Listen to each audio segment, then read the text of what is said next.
ada kita seni itu suka atau tidak suka itu kan, apalagi angkanya udah sangat mahal, itu bisa jadi itu adalah salah satu yang kita sama-sama tahu atau mungkin nggak tahu, bagian dari cuci duit. Saya bawa sekarang lukisannya untuk diperlihatkan, kecil aja kok. Boleh Pak.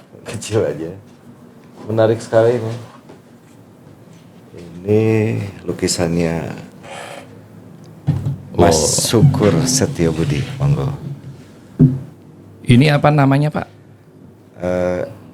Lukisannya? Ya. Ya, realis ekspresionis. Realis Ekspresionis. Ekspresionis. Artinya hobi kita Pak. Karena suka lupa dengan istri yang beneran. Jadi itu duluan yang diurusin. Artinya Pak, kalau hobi atau barang kita dilukis kayak begini Pak, harganya, bangganya kita, nilainya, rasa kita tidak main-main Pak. Paham Pak.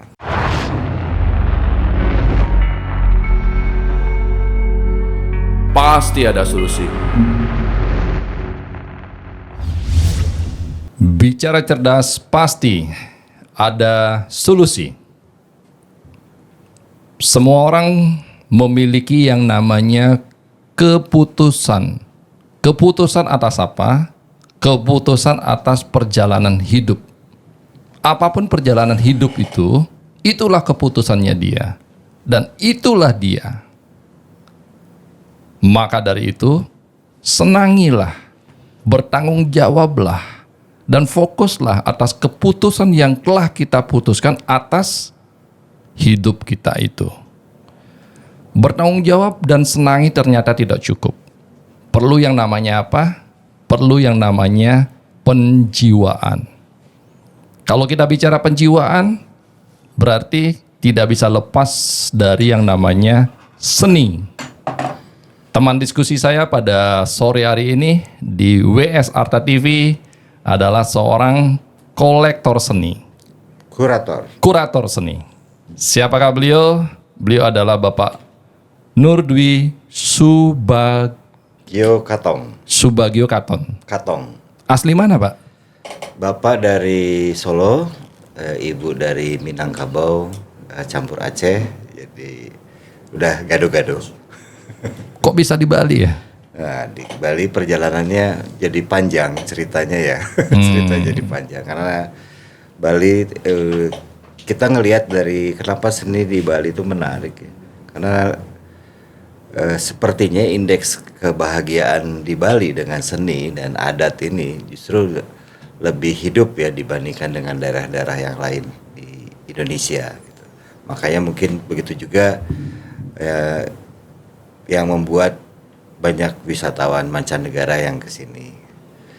Ada magnet kebahagiaan. Magnet kebahagiaan. Saya panggilnya Pak Dwi. Bebas. Kalau Pak Dwi tadi mengatakan sebagai kurator, Pak. Pada profesi Bapak sebagai desain interior. Kenapa memilih menjadi kurator seni? Pertama tuh karena kita banyak berhubungan dengan ruang. Dan ruang-ruang itu kan juga dia butuh karya. Dari situ saya mulainya gitu. Jadi kan banyak bertemu dengan ruang-ruang, space. Terus ini yang karya anak-anak tuh teman-teman ada. Jadi di dunia seni ini juga ternyata ada politiknya juga. Jadi ada yang dipandang sebagai mainstream, ada yang dipandang sebagai side stream, ada yang dipandang sebagai downstream. Nah, jadi yang dipandang downstream ini masih seniman-seniman yang masih di bawah lah, dipandang di bawah dalam angka, harga, padahal kualitasnya juga banyak yang bagus juga ya. Jadi banyaknya sekarang kan yang mainstream tuh mengarah ke seniman-seniman yang sudah papan atas namanya, dan itu terus itu bergulirnya itu terus itu lagi sampai teman-teman juga ngelihat ini pameran kok arahnya orangnya kok itu terus ya. Akhirnya terstigma bahwa seni rupa, apalagi seni rupa kontemporer sekarang itu lagi gitu. Jadi mau pameran di Art Jog Yogyakarta, mau di Karsup, Surabaya, mau di Jakarta, itu lagi gitu ya. Oke, kalau kita sebut nama kan nggak enak ya kalau kita sebut nama siapa-siapa aja, tapi Pelukisnya itu aja. ya itu lagi. Karena dia yang terkenal dan dia yang laku, Pak. Sebetulnya laku dan terkenal itu kan di-create. Laku dan terkenal tuh di-create, nggak mungkin laku dan terkenal itu begitu saja gitu ya. Itu tuh kan ada kita seni itu suka atau tidak suka itu kan, apalagi angkanya udah sangat mahal, itu bisa jadi itu adalah salah satu yang kita sama-sama tahu atau mungkin nggak tahu, bagian dari cuci duit, cuci uang. Bagian dari cuci uang. Ya, Bukan bagian dari bagaimana menikmati karya tersebut. karya itu iya ya, tapi kenapa nilai bisa double, triple sampai dengan, kalau kita lihat ada sebuah karya seni yang harganya misalnya satu lukisan, teman saya sendiri itu angkanya udah fantastis ya, sampai 10 miliar gitu misalnya. Ya, dari situ kan saya ngeliat apa iya gitu, apa iya memang sampai seperti itu gitu, apa itu cuma sebagai satu alat untuk biar bisa dia jadi legal gitu, angka itu menjadi legal, jadi banyaknya ada pamerannya, ditarik karya dari kita, ditarik dulu keluar, terus sebetulnya ya istilahnya di teman-teman itu digoreng lah gitu ya, angkanya sampai tinggi. Ya kasusnya seperti itu. Kalau lukisan yang bernilai tinggi, Pak, setahu saya itu lukisan yang pernah dilelang. Ya, Sehingga angkanya menjadi fantastis yang Pak sampaikan tadi. Oh, dulu lelang harga sekian, beraninya sekian, sehingga harganya menjadi mahal, Pak.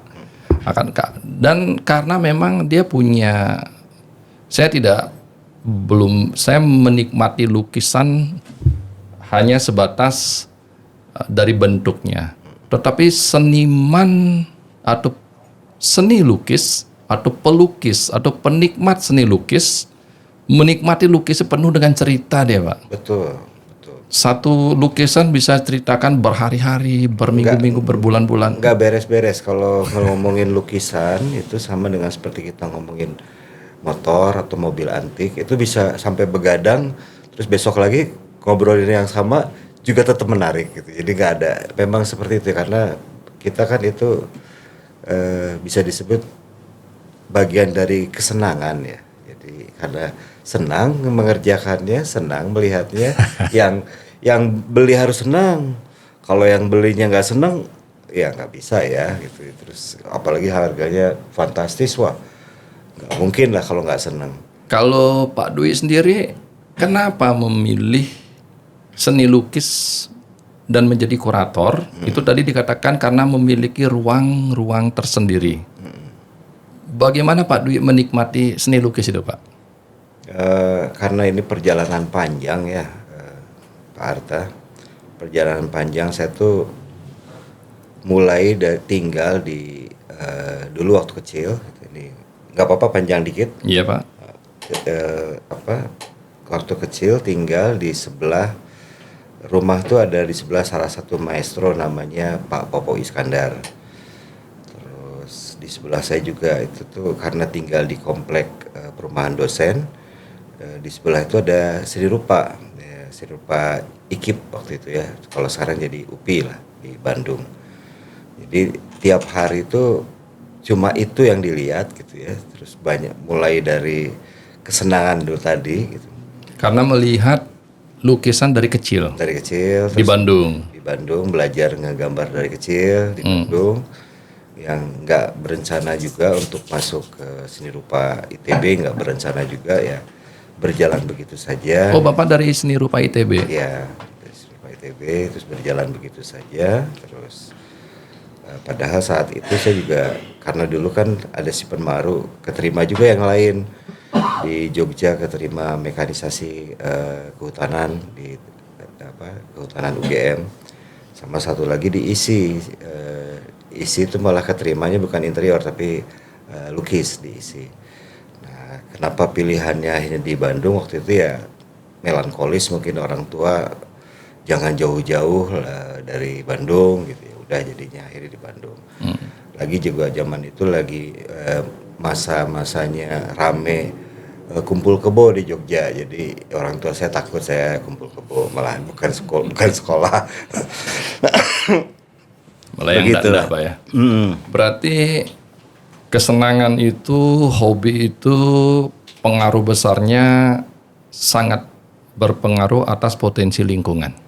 Ya, selain itu DNA juga karena di keluarga tuh memang tukang, paman saya tuh pematung, yang dari sisi ibu tuh pematung namanya Kasman KS Piliang. Dia pernah juga jadi pembantu rektornya di ISI Jogja, asistennya dari Pak Bud, Profesor Bud Putar lah. Kasman KS Piliang itu dulu pada masanya, sekarang udah almarhum beliau, Pak Nyoman Nuarte itu bikin Soekarno-nya dia bikin hatanya gitu. Jadi selalu kalau dari Bandung, dari Jogja dia, terus dari Bandung waktu itu Pak Nyoman Nuarte. Gitu ceritanya. Pak Dwi, kalau Pak Dwi sekarang kan sebagai kurator, Ya. siapa Pak pelukis yang Pak senangi? Sebetulnya kalau pelukis tuh banyak ya, banyak banget yang keren-keren, apalagi teman-teman di Jogja tuh banyak yang keren, di Bali juga banyak yang keren. Kemarin ketemu sama Putu Bonus, itu Sudiana, keren banget. Itu juga kayaknya kalau kita ngobrol-ngobrol sama Putu Sudiana kayaknya asik, di tempatnya juga keren juga. Banyak kalau seniman banyak. Tapi sekarang saya mau ngangkat satu seniman, masih untuk umur di seni rupa tuh relatif muda lah ya. Masih 44 tahun, dia berkarya udah bisa disebut dia tuh di Gaspol tuh udah puluhan ribu lukisan yang dia ke mancanegara juga. Nah sekarang ini tadi karena dia masih ada di downstream, saya mau pengen ngangkat dia untuk jadi di mainstream karena ngelihat potensi dia luar biasa. Terus anggaplah saya tuh kayak sekarang profesinya kenapa kok jadi bergeser dari interior terus ke kurator terus sekaligus jadi talent scout gitu ya. Apa itu Pak? Talent scout tuh jadinya ngelihat kayak gini. Izin Pak, deketin dikit. Talent scout itu kayak model, ada banyak sekali yang keren-keren di talenta-talenta kita yang mungkin belum dilihat sama publik gitu ya, karena tidak bisa menarasikan gimana dia untuk supaya mengangkat profesinya sendiri. Nah itu yang kita coba untuk dorong seperti itu. Ada satu pelukis namanya Syukur Setio Budi. Syukur Setio Budi dari asli dari Surabaya, tapi udah sekitar 25 tahun lebih lah mungkin di Bali, sekitar segitulah. Dia udah berkeluarga juga di sini di Gianyar pelukisnya. Itu yang mau kita angkat, Pak Arta. apa Pak ininya dia? Aliran atau apa yang disebutkan kalau di situ dunia itu Pak? Kalau startnya dia mulainya dari realis ya, standar ya. Dia mulainya dari realis, terus karena cukup ekspresif orangnya sama dia juga dituntut harus bekerja cepat, makanya dia makin lama makin cepat cara kerjanya itu. Terus saya ngelihat ini jadi realis ekspresionis lah gitu, sama impresionis juga sih berkesan. Saya bawa sekarang lukisannya untuk diperlihatkan, kecil aja kok. Boleh Pak. Kecil aja, menarik sekali ini. Ini lukisannya Mas Syukur Setio Budi, monggo. Ini apa namanya Pak?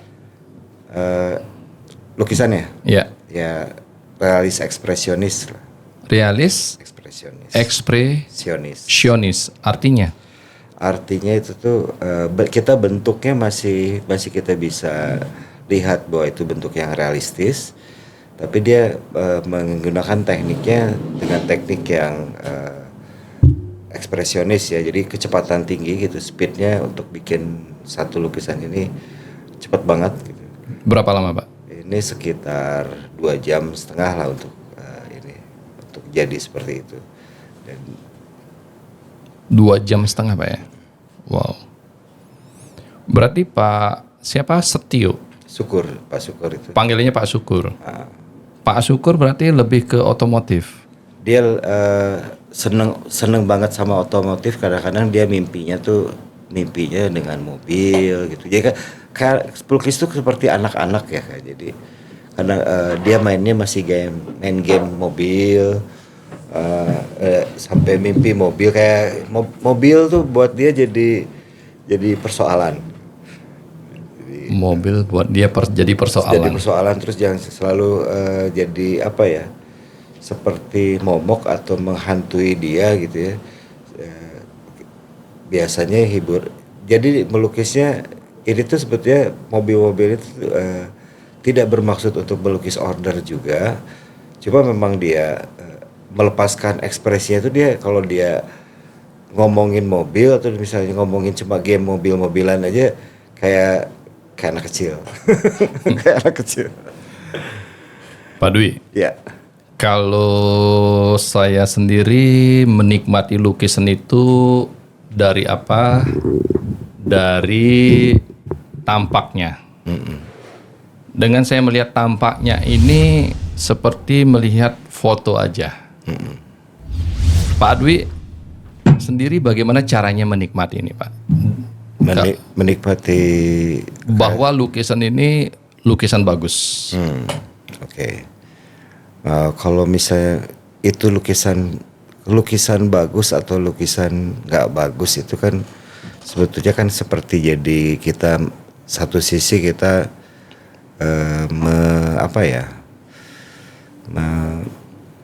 menurunkan kualitas lukisan itu sendiri dengan misalnya membuat satu parameter semacam itu. Nah sekarang kalau saya ngelihat kenapa lukisan ini bisa kita sebut lukisan bagus. Satu, untuk misalnya bisa melukis seperti ini jam terbangnya luar biasa. Jadi kalau di pilot gitu untuk harus puluhan ribu kali jam terbang baru bisa terbang, itu dapat license. Ini untuk bisa. Dari mana Pak ciri-cirinya bahwa ini jam terbangnya udah? Kalau jam terbangnya belum dapat, itu bentuknya nggak akan dapat Pak, nggak akan kena. Jadi bisa jadi kalau misalnya tadi jam terbangnya dengan kayak model pilot itu dia harus latihan terus setiap hari sampai bisa jadi lukisan itu menariknya gini, sampai bisa jadi sederhana, sampai bisa digambar seperti ini mengalami proses yang panjang sekali. Dia harus benar dulu, harus panjang sekali. Jadi makanya saya bisa bilang ini punya potensi.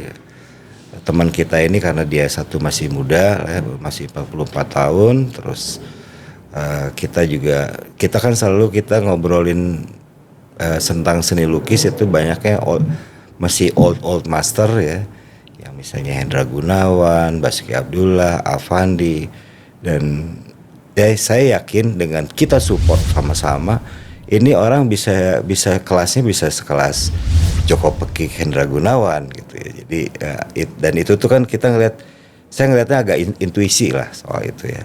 Sama seperti ini, coba sekedar ngobrol aja ya. Pada waktu pernah jadi saya pernah jadi fotografer untuk Solo Batik Karnival. Nah ini di luar dari lukisan, soal intuisi. Waktu itu saya ketemu sama ngobrol kayak gini juga sama Pak Joko Widodo. Dia waktu itu masih jadi wali kota Solo. Terus ngobrol, saya bilang, wah Bapak punya kans nih Pak untuk jadi presiden. Oh dia nggak pede saat itu kan. Nah maksudnya secara intuisi itu saya pernah membuktikan intuisinya tentang dia belum pede. Saya bilang Bapak bisa punya potensi jadi presiden, dan ternyata 2 kali. Beliau kan artinya begitu juga kenapa ngelihat ini teman kita Syukur Setiobudi ini kuat nih anak nih. Ini bisa bawa nama Indonesia nih walaupun cuma 1 orang gitu. Karena kalau kita gini, Indonesia ini kan sekarang masih lebih concern ke wilayah kalau dukungannya antara seni sama seni dan budaya dan olahraga, kita lebih ke olahraga ya. Seni di dalam olahraga, pemain-pemain olahraga hidupnya sudah pada bagus ya. Banyak sekali seniman-seniman kita yang justru di bawah yang keren-keren itu belum bagus. Itu yang perlu saya concern di urusan itu. Gitu. Pak, tadi Pak mengatakan bahwa ingin mengangkat Pak Syukur atas potensi yang dia miliki karena masih muda, hasil yang bagus, dan memiliki kedepannya adalah akan menjadi pelukis standar, pelukis top. Bagaimana caranya, Pak?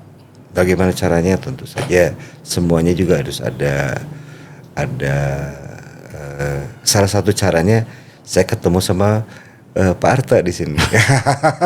Jadi begini kan, untuk kadang-kadang gini, pelukis atau orang-orang di seni budaya gitu, sekalipun punya potensi yang besar, kalau itu tidak ada support system yang bisa mendorong itu sama-sama, ya akhirnya yang satu jalan ke sana masing-masing, yang satu jalan ke sana masing-masing. Sebetulnya kalau kita bisa terintegrasi satu sama lainnya, sinergi, ini keren banget.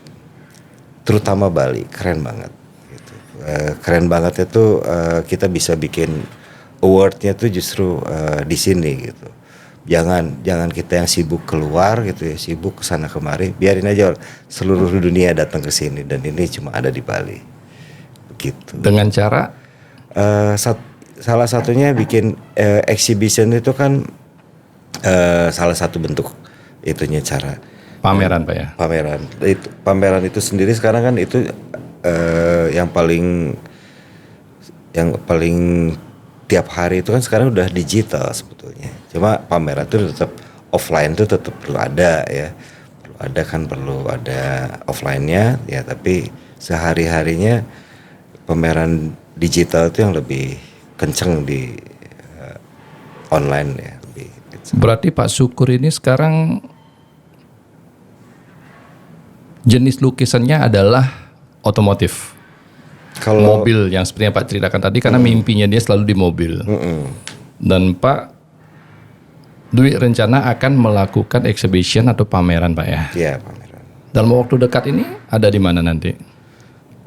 Rencana kita tuh inginnya ada di 5 kota ya, misalnya di Bali, di Surabaya, Jogja, Bandung, dan Jakarta.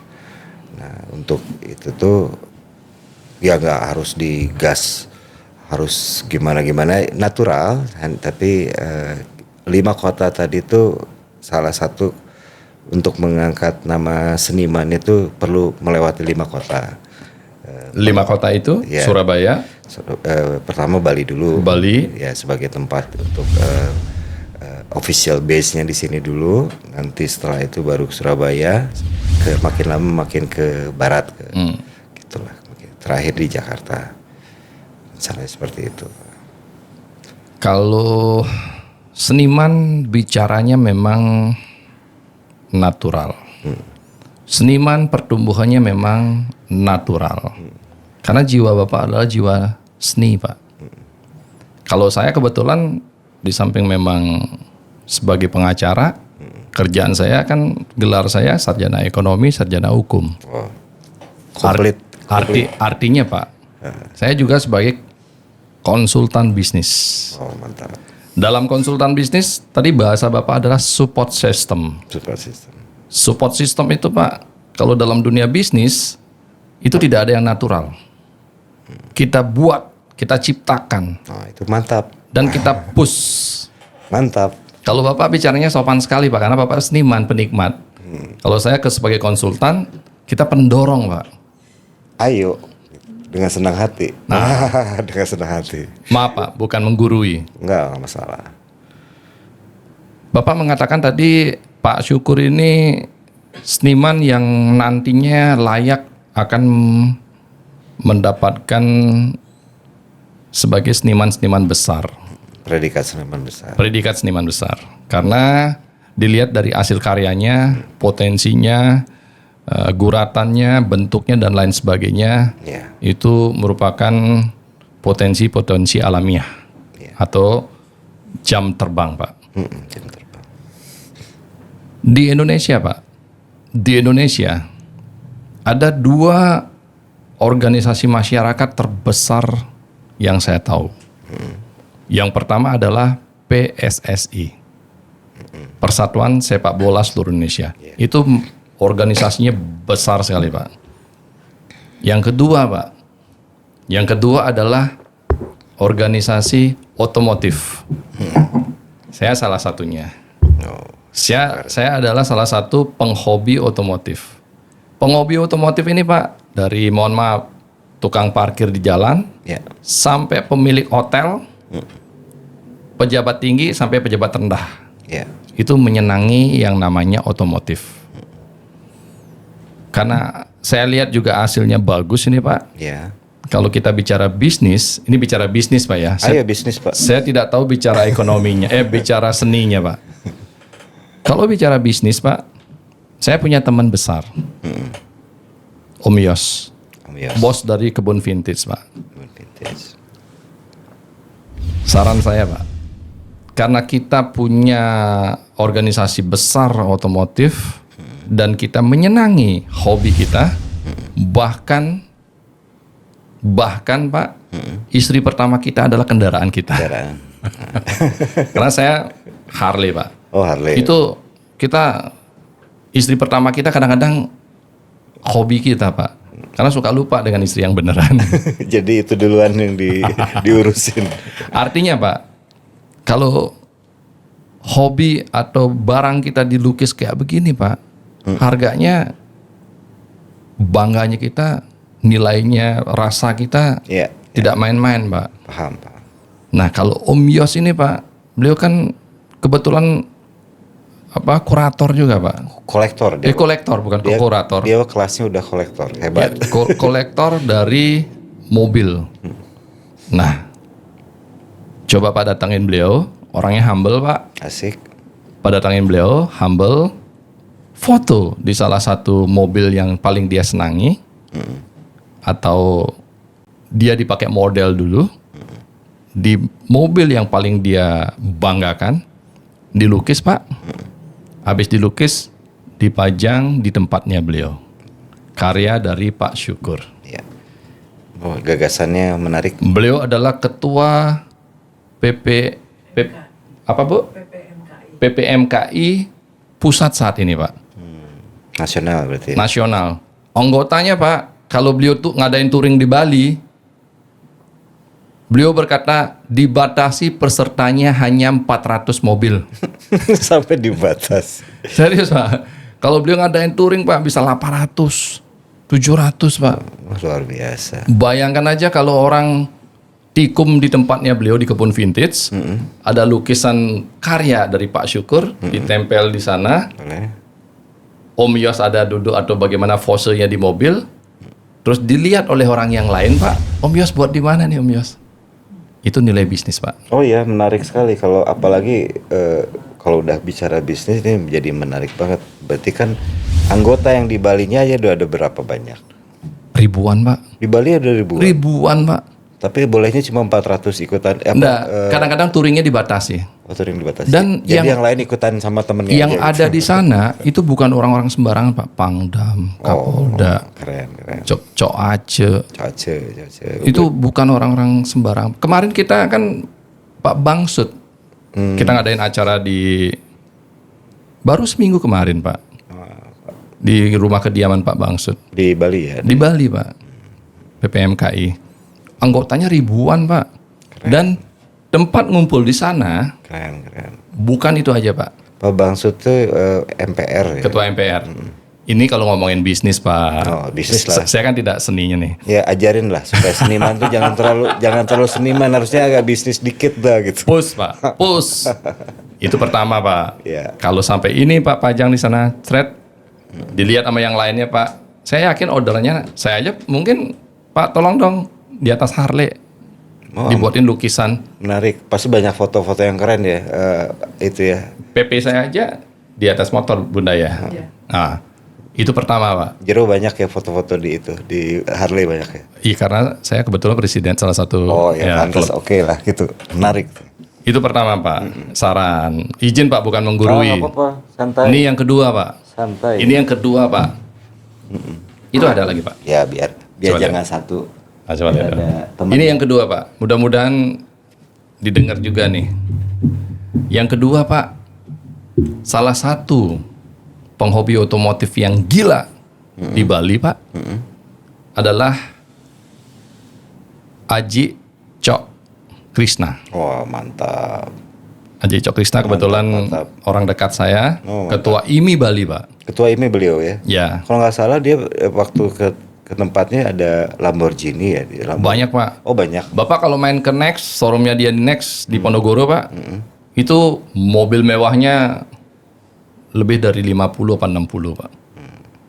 Nah, Sedap. yang mana mobil yang paling dia banggakan Pak? Foto Pak. Atau dijadikan model. Lalu Pak Syukur melakukan lukisan di sana Pak. Ya, mau kapan-kapan saya pengen ketemu sama. Boleh Pak, nanti saya kenalin. Jadi menarik itu supaya. Pak Syukur melakukan lukisan di sana karena karyanya saya lihat bagus juga memang benar Pak. Setelah dilukis Pak, kalau foto kan biasa Pak ya. Biasa. Setelah dilukis Pak, buatkan yang agak besar dikit, yang kecil-kecil begini. Gede ini kan contoh.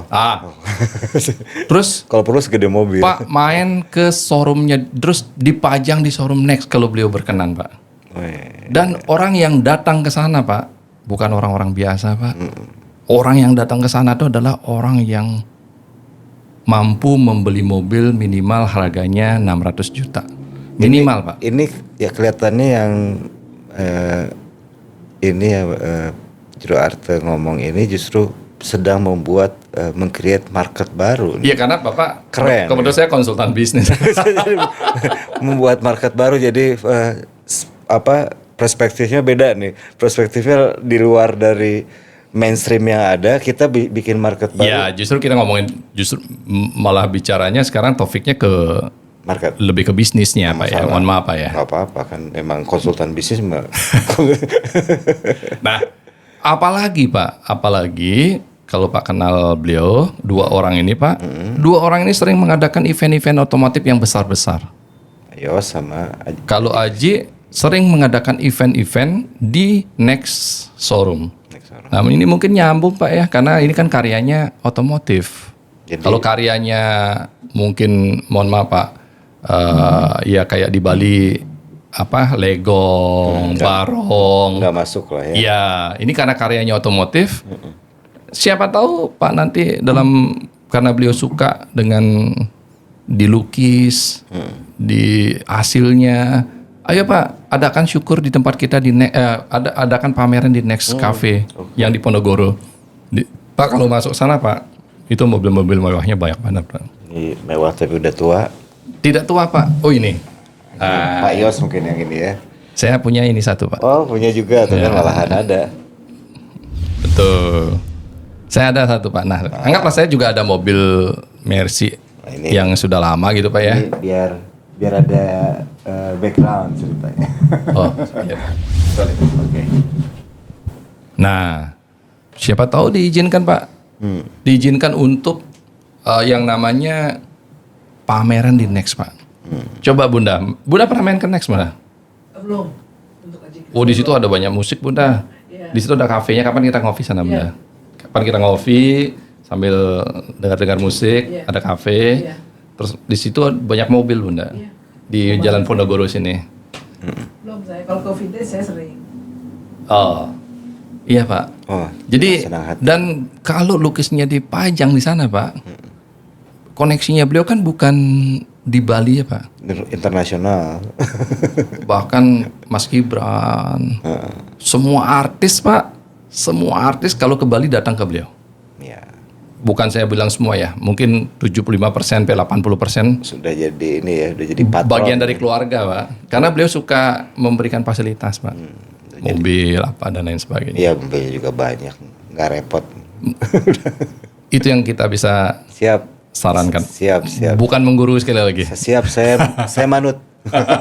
Manut barisan. Bukan menggurui, Pak. Manut barisan. Kalau tidak ya. mahal mungkin saya di mobil tua juga bisa karena saya aja ada mobil juga Mercy, Pak. Siap. Ya bila mana dilukis kan itu kan Sama keluarga terus ada mobilnya, keren. Wah. Mantap, gede. kalau kecil-kecil gini kalau nyebutnya harga boleh, Pak? Berapaan ini, Pak? Itu kecil-kecil kayak gitu 1,5 sekarang. Oh, kalau yang begini-begini, Pak, sama Ya, semuanya. sama. Kurang lebih, Pak ya. Nah, Kalau yang- apalagi bikin yang besar, Pak, yang ada kita ada dilukis di hobi kita, Pak. Oh, mantap. Di hobi kita, Pak. Mantap. Siapa tahu, mohon maaf Pak ya, kalau di Jogja saya lihat kan orang lukis wajah gitu Pak ya. Jadi dia melukis sambil di emperan apa itu yang Malioboro dulu ya. dagu apa? Malioboro.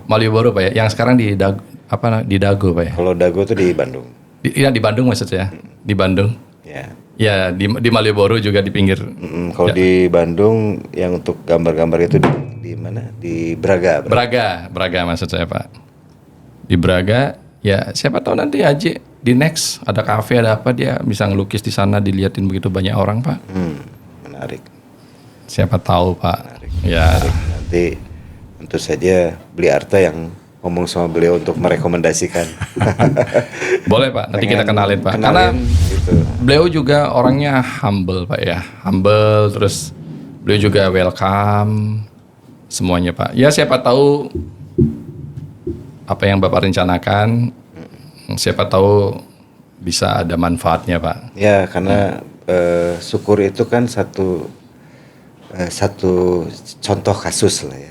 Sebetulnya kan secara itu kan besarnya banyak sekali peluang di terutama di Bali ini yang bisa ke arah tadi. Saya tuh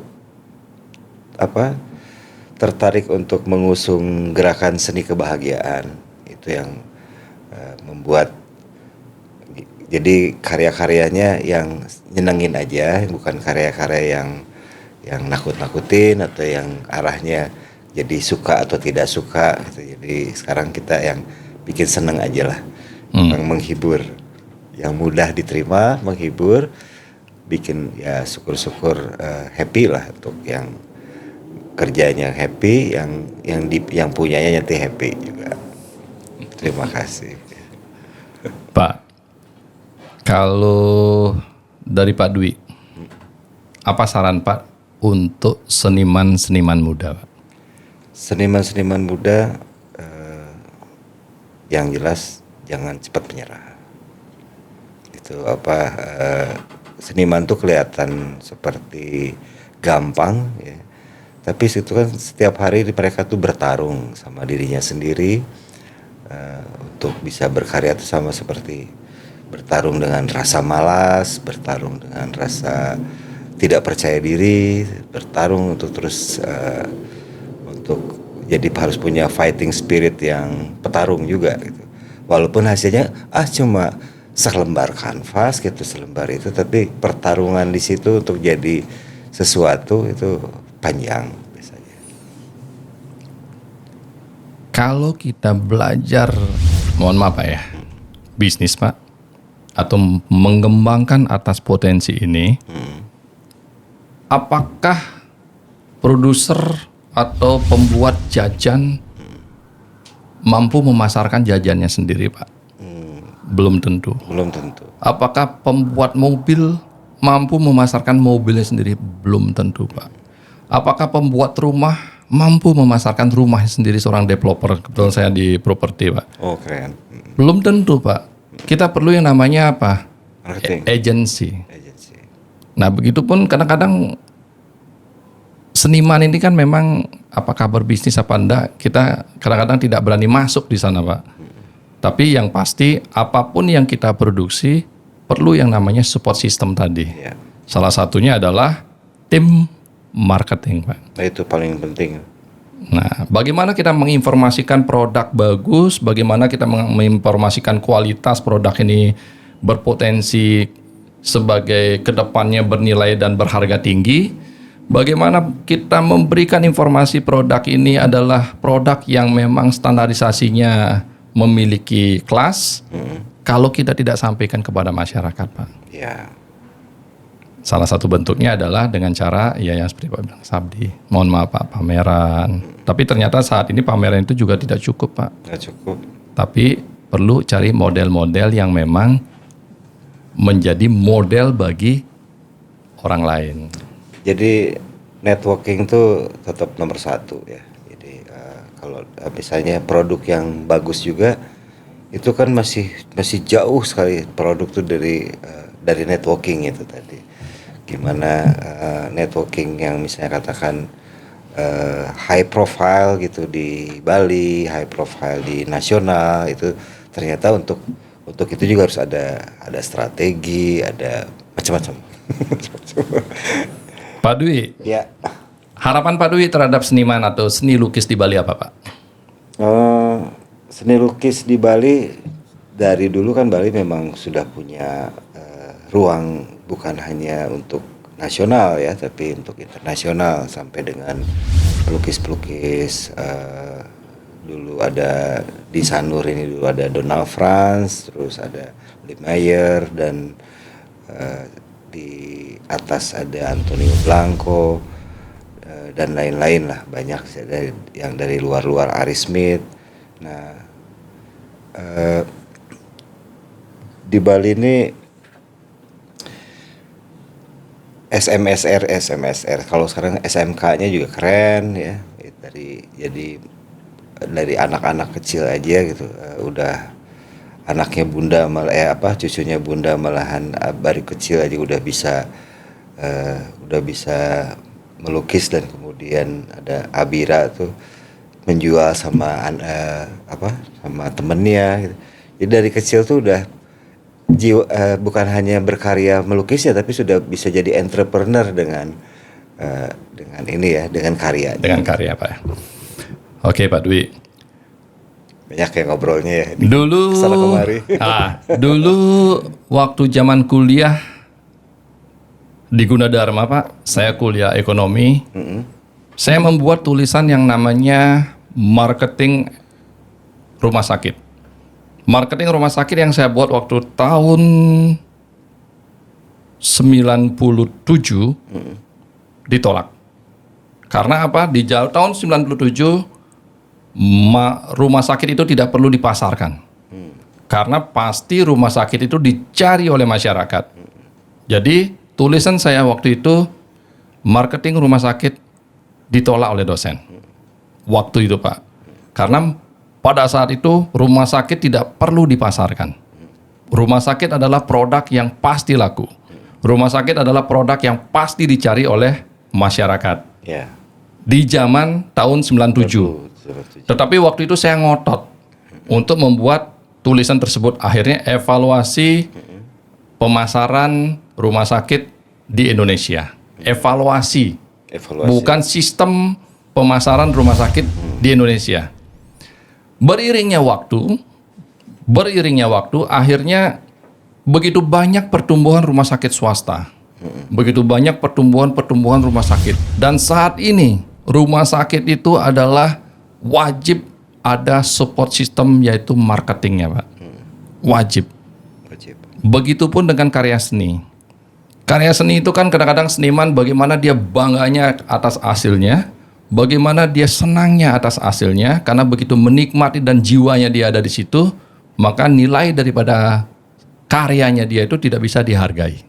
Ada yang menarik nih obrolan itu. Ya, akhirnya apa? Akhirnya dia tidak perlu yang namanya support system. Akan tetapi apakah dia bisa hidup atas perkembangan zaman ini? Apakah dia bisa berkembang atas perkembangan zaman ini? Situasilah yang membuat dia berubah. Situasilah yang menjadikan dirinya dia untuk memerlukan support system. Terima kasih Pak Dwi. Semoga obrolan ini bermanfaat. Bahwa semuanya perlu yang namanya support system yang bermanfaat atas apapun yang kita hasilkan. Terima kasih waktunya. Terima kasih Pak.